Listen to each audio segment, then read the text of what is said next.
Voltei, senhoras e senhores. No nosso bloco anterior a gente falou aí dos grupos econômicos, entre eles o G7 e o G8. E agora vamos dar continuidade a esses grupos. Põe na tela, galera. Tá aí, ó. Hoje tem aí, galera, o G20. G20 é o grupo dos 20, o grupo das 19 maiores economias do mundo, mais a União Europeia, criado em 1999. Olhem para cá, galera. Põe na tela aqui, por favor. Em 1998, o mundo passou por uma grande crise financeira. Essa crise financeira, ela começou no Japão, em virtude de vários fatores, não compensa a gente comentar aqui, e é como se a economia japonesa tivesse ficado, bêbada. E lá ficou conhecida como crise do saquê. Crise do saquê. Do Japão, essa crise chegou à Rússia, lá com o presidente Boris Cachaça Yeltsin. Cachaça não, vodka. E lá ficou conhecido como crise da vodka, entende? É como se as economias tivessem ficado desnorteadas. Da Rússia, ela chegou à Argentina.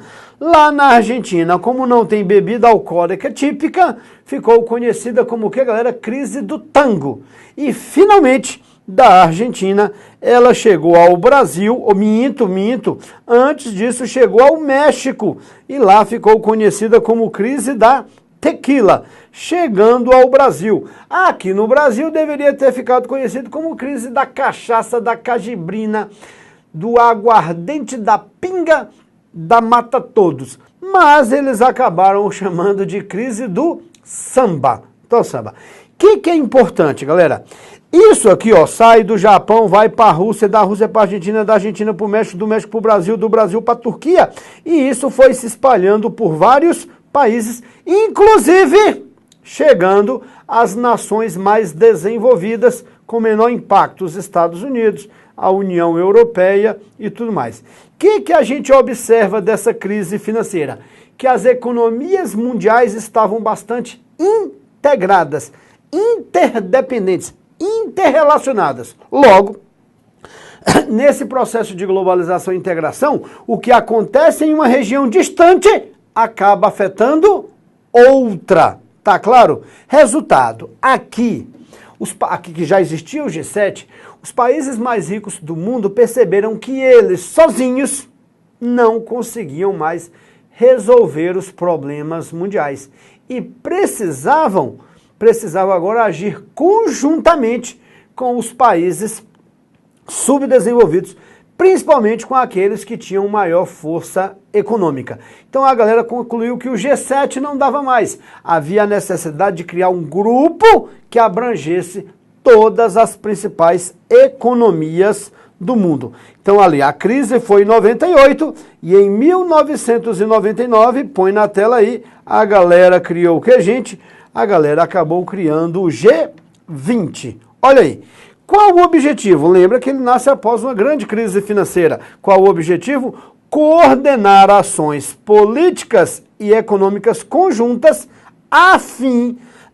com a finalidade de evitar crises econômicas e financeiras globais. Então, na prática, o objetivo do G20 era evitar novas crises financeiras e econômicas globais. Eu pergunto para vocês, o G20 alcançou seu objetivo? Conseguiu fazer com que não tivesse, crises econômicas e financeiras? Conseguiu? Não.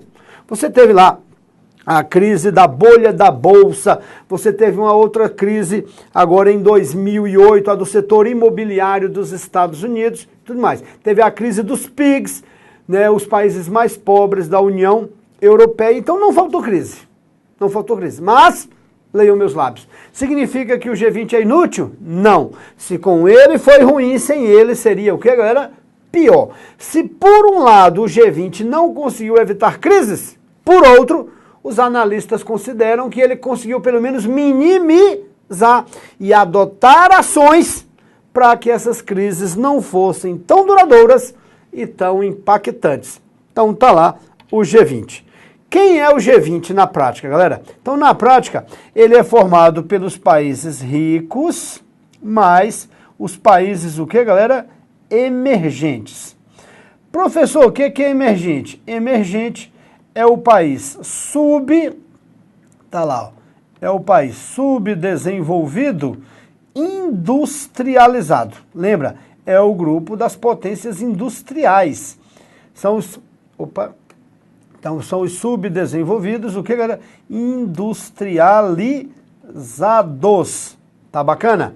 Na prática, eu costumo dizer que os emergentes são os pobres ajeitados. É o pobre que pensa que é rico, mas não é. Tá bacana? Então, quem são os ricos do planeta? Você já sabe, ó. Os ricos do planeta, tá aqui, ó. É a galera do G7. Tá aqui. Quem mais é rico no planeta? A galera da União Europeia. Mas aí veja bem, ó, Alemanha, França, Reino Unido e Itália, esses 4 já fazem parte da União Europeia. Então, galera, aqui eles são separados, resultado, a União Europeia que tinha 28 menos 4, aqui os outros 24 países da União Europeia entram como se fosse um só. Beleza? Beleza? Tá lá. Quem são os emergentes? Os emergentes, está aqui, ó. B de Brasil, I de Índia, C de China e o S de África do Sul. Os BRICS, porque é South Africa. Tá bacana? Então, na prática, quem é que forma o G20? Tá aqui, o G7, a União Europeia 8 e os BRICS, que são 5, quanto, galera? 8 mais 5, 13. Então, ricos, os emergentes e os outros. Quem são os outros? Você nem tem que saber.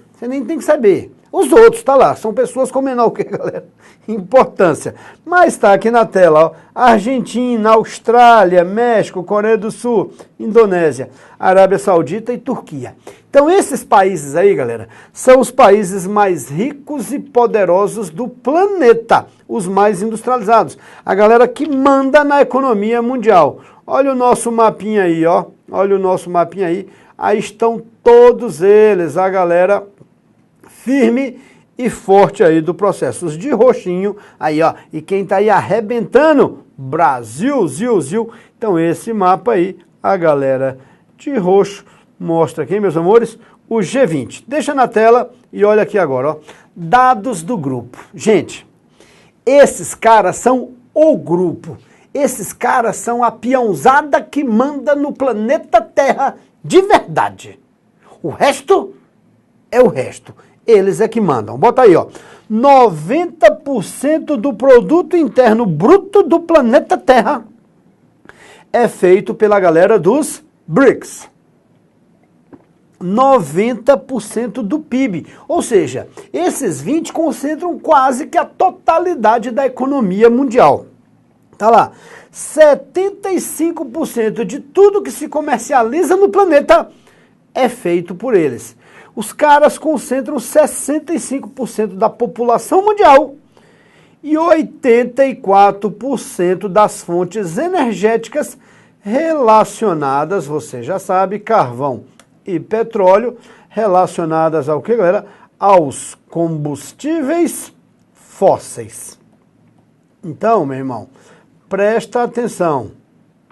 Os caras têm os elementos energéticos para produzir, os caras têm o dinheiro para produzir, os caras têm os mecanismos comerciais e os caras têm boa parte da população do planeta para consumir. Você está entendendo? Esse é o G20, hoje o grupo econômico mais importante do mundo. Beleza? E você viu que dentro do G20 estão quem, galera? Os BRICS. BRICS, põe na tela. BRICS, você já sabe, é o grupo dos países, o que, galera? Emergentes. Emergentes. O que é emergente? É o subdesenvolvido industrializado. É o pobre ajeitado. É o pobre que pensa que é rico. Tá bom. Essa sigla foi criada em 2001 por um economista chamado Jim Doyle. Esse cara fez um estudo, olha a historinha aqui para mim. Esse cara fez um estudo dizendo que é o seguinte, esses países, os BRIC, não tinham o S, tá? Não tinham o S, era BRIC. Esses países têm algumas características de população, de recursos naturais, de fontes energéticas, ó. População serve para quê, galera? Mão de obra e mercado do consumidor. Recursos energéticos para produzir matéria-prima.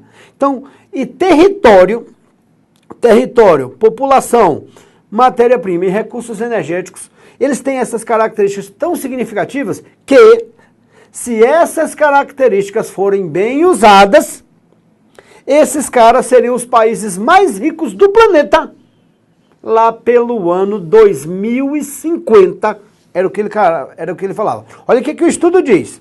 Se eles aproveitarem bem seu território, seus recursos energéticos, sua matéria-prima e sua população, se aproveitarem bem, em 50 anos, lá pelo ano 2050, esses caras serão os líderes da economia mundial. Olha aí. Então, esse economista, o Tino Yu, ele criou a expressão o que, galera? BRIC. Antigamente o S era minúsculo, só para dar plural. Beleza? E aí o cara divulgou essa sigla e o mundo inteiro passou a usar, os BRICS daqui, os BRICS da acolá.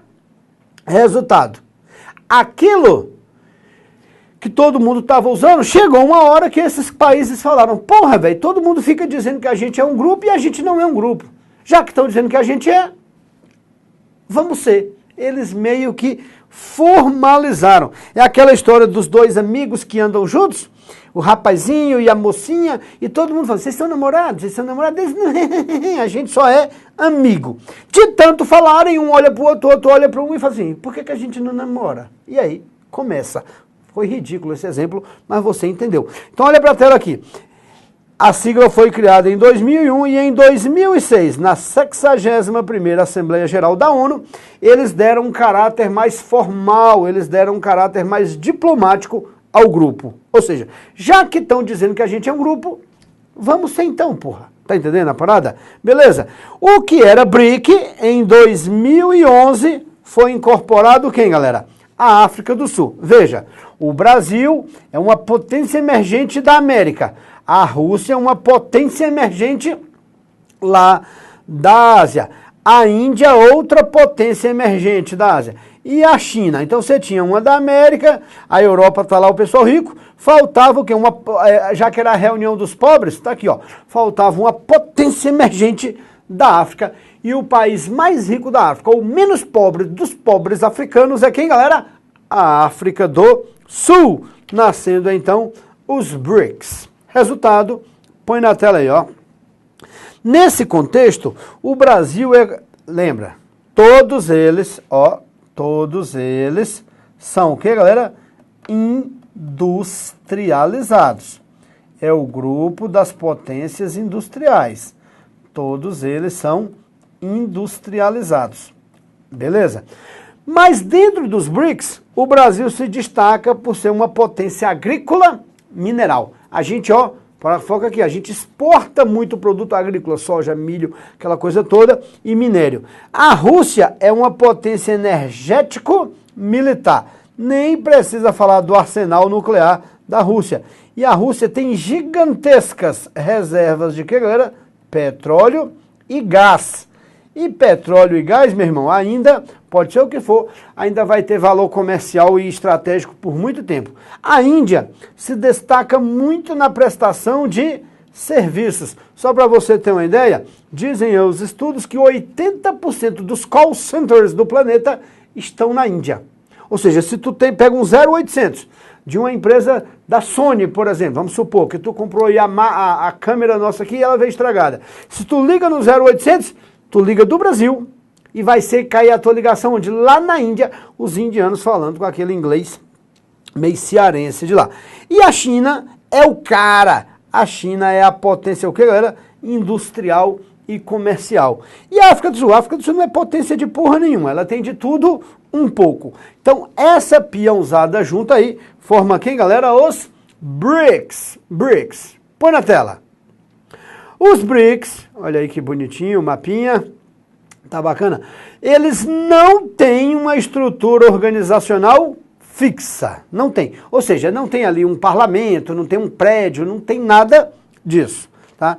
E o objetivo do bloco tá aí, ó. Do bloco não, do grupo. Estreitar a cooperação e os negócios entre si. Cooperação e negócios. Para quê, galera?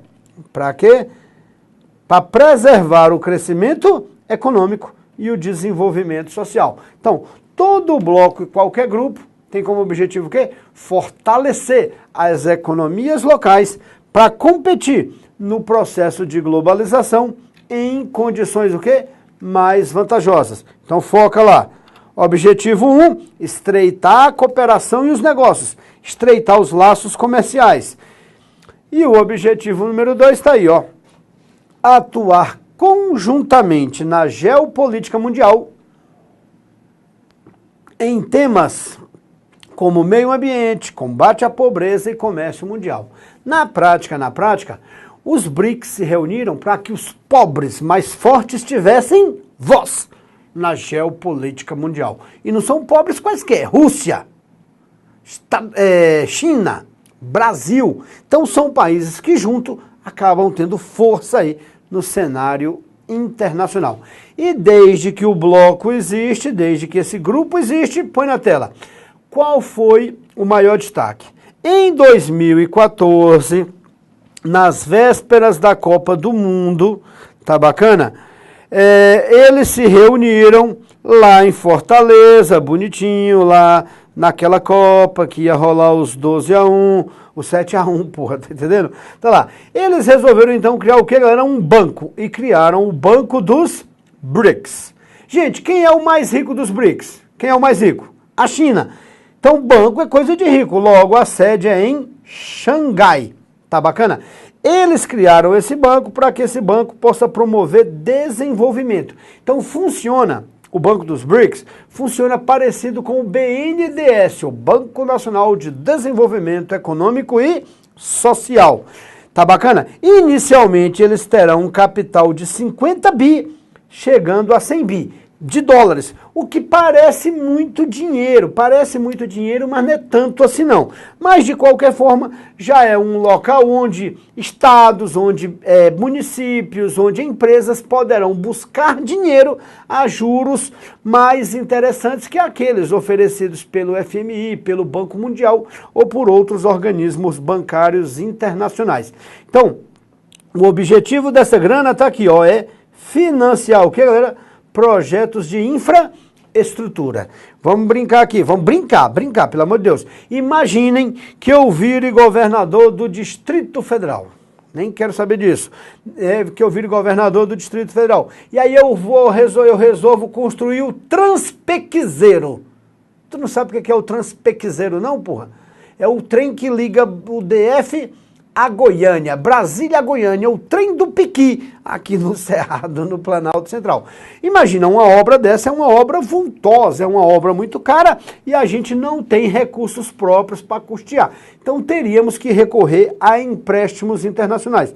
Nesse caso, imagina que eu poderia buscar dinheiro no BNDES, eu poderia buscar dinheiro no BID, o Banco Interamericano de Desenvolvimento, mas agora eu também tenho a opção de buscar dinheiro no Banco dos BRICS. Então imagina que eu consiga buscar dinheiro, apresento um projeto e consiga dinheiro para construir o Transpequezeiro para transportar gente e piqui de Goiânia para o Distrito Federal. Bacana? Esse banco, além de ter 100 bi no futuro para investimento, ele terá outros 100 bi como reserva de contingência. O que é uma reserva de contingência, para a gente entender? É como se fosse uma caderneta, bem exagerada, uma caderneta de poupança. É uma grana que a galera deixa ali depositada para ser utilizado para cobrir rombos financeiros. Em caso de crise financeira, então os países resgatariam esse dinheiro. Tá bacana essa reserva de contingência. Você viu lá atrás o poder do G20. Olha o poder dos BRICS. Põe na tela. Os BRICS não é pouca coisa não. Os caras são 1 1/4 da economia mundial, gente. É um bocado de grana, de produção econômica. 45% da população do planeta está nos BRICS. Só para a gente ter uma ideia, a China tem uma população de mais ou menos 1,3 bi. A Índia tem uma população de mais ou menos 1,1 bi. A Rússia tem uma população, aí, deixa eu chutar aqui, de um 0,3 bi. O Brasil tem uma população de 210 milhões, então 0,2 bi. A África do Sul deve ter aí por baixo uma população de uns 100 milhões. Então, 1,3, 2,4, 2,7, 2,9, 3 bilhões de pessoas do planeta, mais ou menos, vive aí, galera, nos países dos BRICS. Então lembrem-se, 3 bi é gente para trabalhar, mão de obra barata, é gente para consumir, é gente para ser mercado consumidor. E eles têm aí, ó, 30% do território. Ter território não é vantagem nenhuma, a vantagem é o que tem no território. Então esses países terão o que, galera? Recursos naturais. Lembra lá que o economista falou? Se eles aproveitarem bem as suas características de território, recursos naturais, de recursos energéticos e de população, esses países poderão se tornar os mais poderosos do mundo.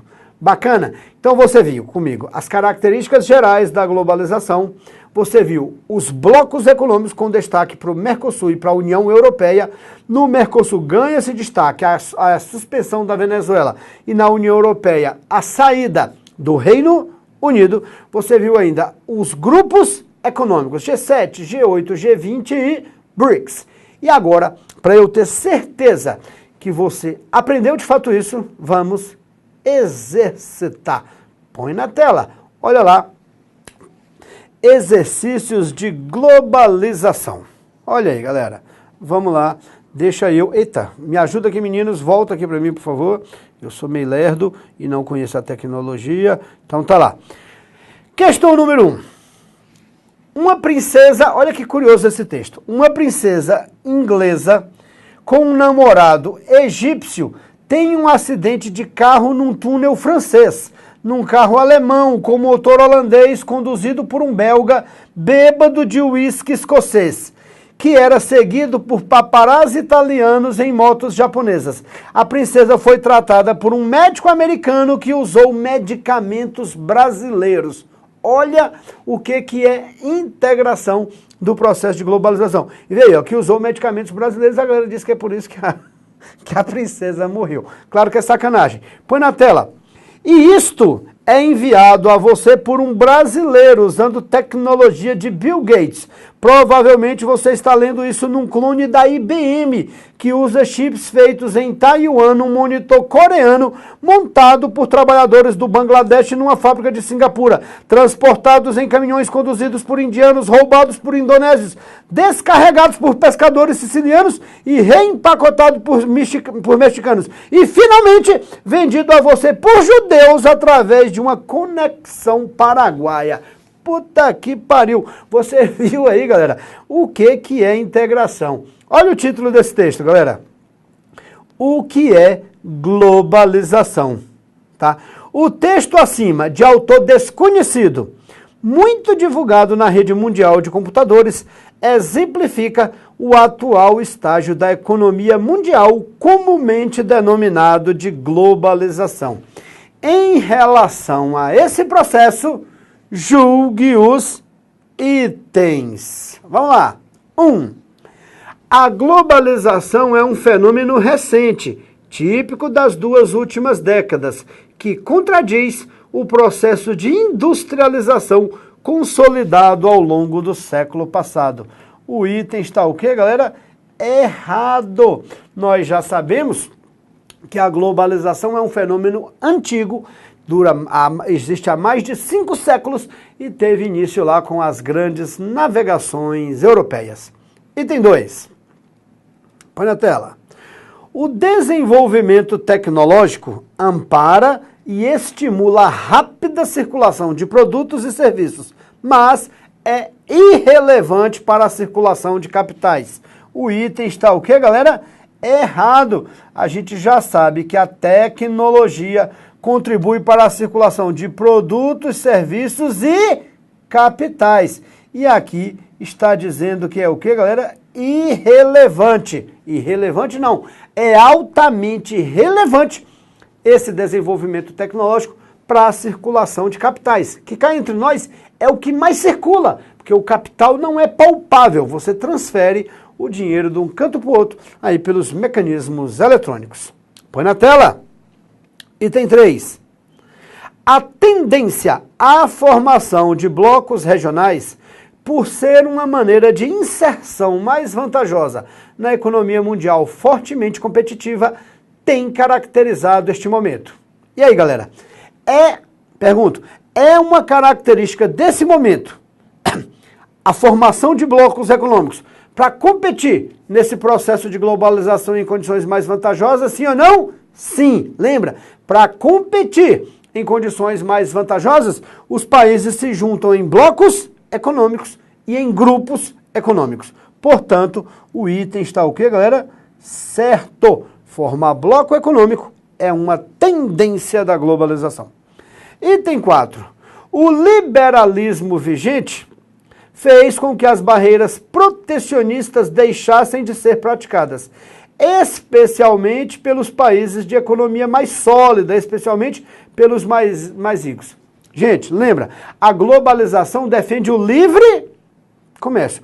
E ao defender o livre comércio, olha aqui, ó, as barreiras protecionistas deixaram de ser praticadas, sim ou não? Não, não e não. Haja vista no início aí, nos primeiros meses de 2018, o que o Trump fez lá nos Estados Unidos, sobretaxando significativamente o alumínio em 10% e o aço em 25%. Então, o aço que é vendido para os Estados Unidos. E o Brasil é o segundo maior exportador de aço para os Estados Unidos.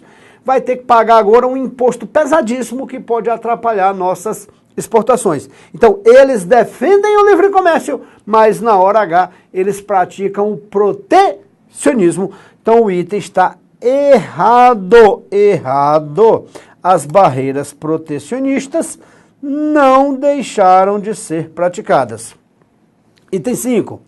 A China integra-se ao mercado mundial pela via da abertura política e do maior controle estatal na economia. Isso cai direto em prova, principalmente do Sebrasp. O item está o quê, galera? Errado. Olha aqui. A China integra-se ao mercado mundial. Foca aqui. É verdade. Mas se a China se integra ao mercado mundial, é pela via da abertura política ou pela via da abertura comercial? Então aqui, ó, ela se integra ao mercado mundial pela via da abertura, o que, galera? Política não, comercial. Olhem para mim. A China, como uma boa ditadura, politicamente, grava isso, politicamente a China é fechada, ditadura comunista. Economicamente, ela é livre, liberal, capitalista. Então a galera até pergunta, professor, a China é capitalista ou comunista? Grava as duas coisas. Ela é capitalista na economia e comunista na política. Aí comunismo, claro que não é o conceito filosófico, é o conceito prático ali. Comunismo aqui para essa questão é sinônimo de quê, galera? Ditadura. Então, capitalista na economia, comunista, ditadura na política. Então, lê meus lábios. A China está se integrando ao mundo, mas pela via da abertura econômico-comercial. Mas continua o enrijecimento, a arbitrariedade, a ditadura política. Valeu? Daqui a pouco eu volto no próximo bloco com mais exercícios.